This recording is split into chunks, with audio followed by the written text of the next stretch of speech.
Welcome once again to Kim and Ding's Balikbayan. I'd like to point out that these videos are intended for people who have not been regular travellers overseas. Maybe this might be your first trip overseas. For those of you who are the jet-setting type, a lot of this is irrelevant, so move on. There's pictures of cats elsewhere on the internet.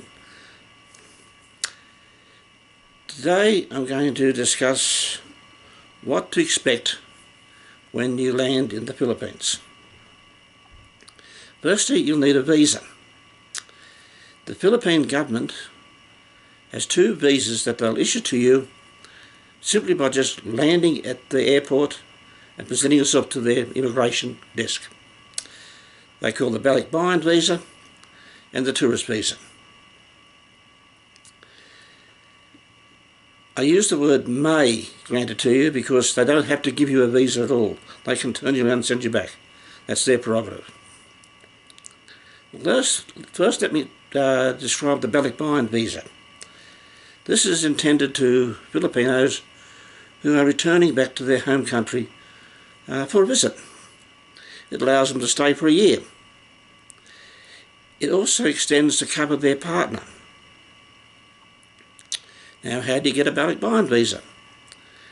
Well, the Filipino presents themselves at the immigration counter and has to have proof that they were born in the Philippines. Now, the best proof is an original birth certificate. And I use the word original. The Philippine bureaucracy does not really take a shine to photocopies, even notarized ones. Best to bring the original. The partner has to be accompanying the Filipino. They produce their visa along with an original marriage certificate that shows that they are married to the Filipino legally. You will find that they will not accept photocopies or a note written on a coaster from Bill the Barman at your local pub. They want to see names on an original document. If you're in some other form of relationship other than a legal marriage, well, Balikbayan's not for you. But there's the tourist visa. This is a courtesy extended to residents of other countries by the Philippine government to visit their country for tourism purposes only. It allows a 30-day stay. Again, you present yourself at the counter, present your passport.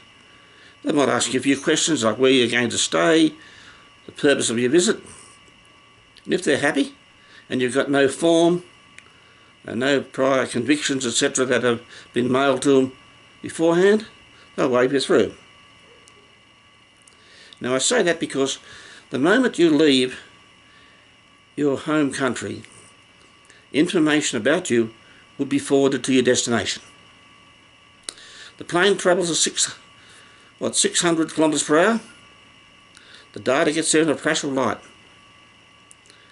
The only thing that travels faster than data on the internet is gossip. Anyway, when you land there and walk off the plane, they know a lot about you. And they could tap you on the shoulder and pull you aside to ask some questions. This could be for several reasons. One, something you've put on your form just doesn't make sense to them. Or they might have had a tip-off from the departing country that you have been associating with people who are dubious character.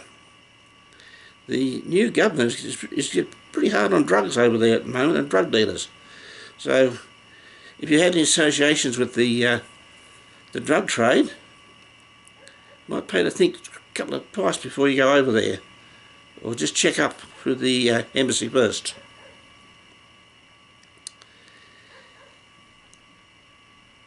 If they give you a visa,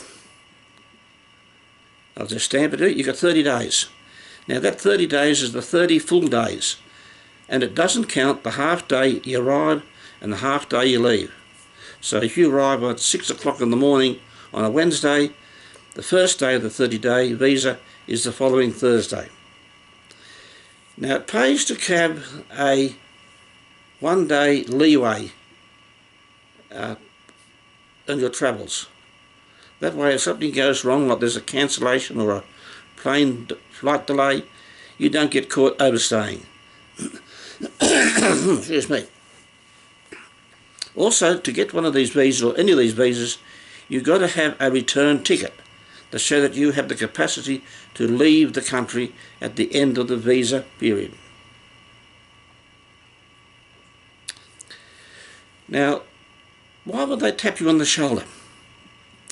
Because of your attitude, your dress, or prior knowledge about you.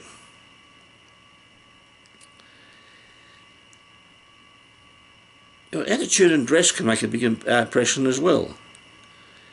If you come off the plane and you're obviously affected by drugs or alcohol, they will have a right to pull you aside and ask a few questions.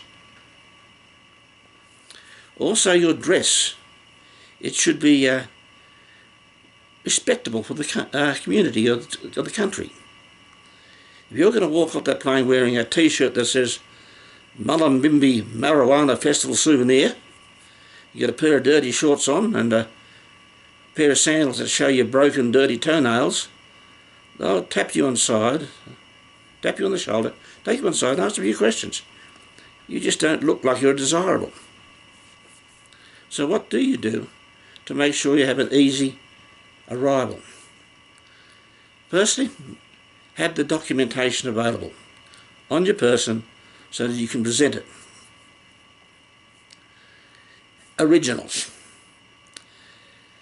Carry with you your reading glasses and a pen so you can fill in all the customs and declaration forms on the plane before you get to those desks.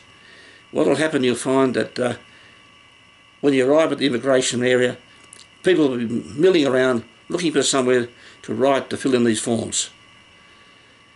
If you've got your forms filled out beforehand, you normally get first in the queue and you can save up to 30 minutes processing. Clothing. So dress respectably and sensibly. Ideally slip-on shoes, comfortable socks, a pair of lightweight but comfortable slacks, a shirt with a collar. Polo shirts are good. And also wear a lightweight cardigan or carry on with you because aeroplane air conditioning is notoriously cold.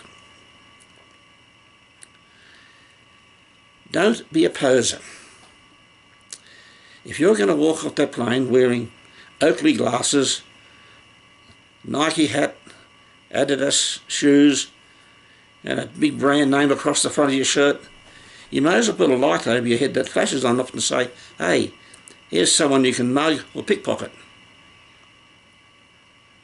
So what you do is you dress suitably enough that you are not over conspicuous, yet you don't look like a reprobate.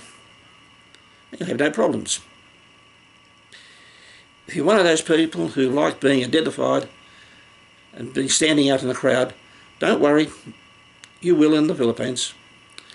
When I was there last, I was walking through Manila, and all I could see at lunchtime was a sea of black hair of 5-foot Filipinas and Filipinos in front of me, and just me sticking up like a skyscraper in the middle of it. And every now and then you'd see a tall fellow who's about 6 foot. You knew they're the foreigners. Anyway, I hope that information helps you. And hope when you land there you have a pleasant experience. 9 times out of 10 you'll just find they'll smile at you and wave you through. And you just smile and wave back. It's a friendly country. You treat them right, they treat you right. You'll have a great time. Okay, until the next video.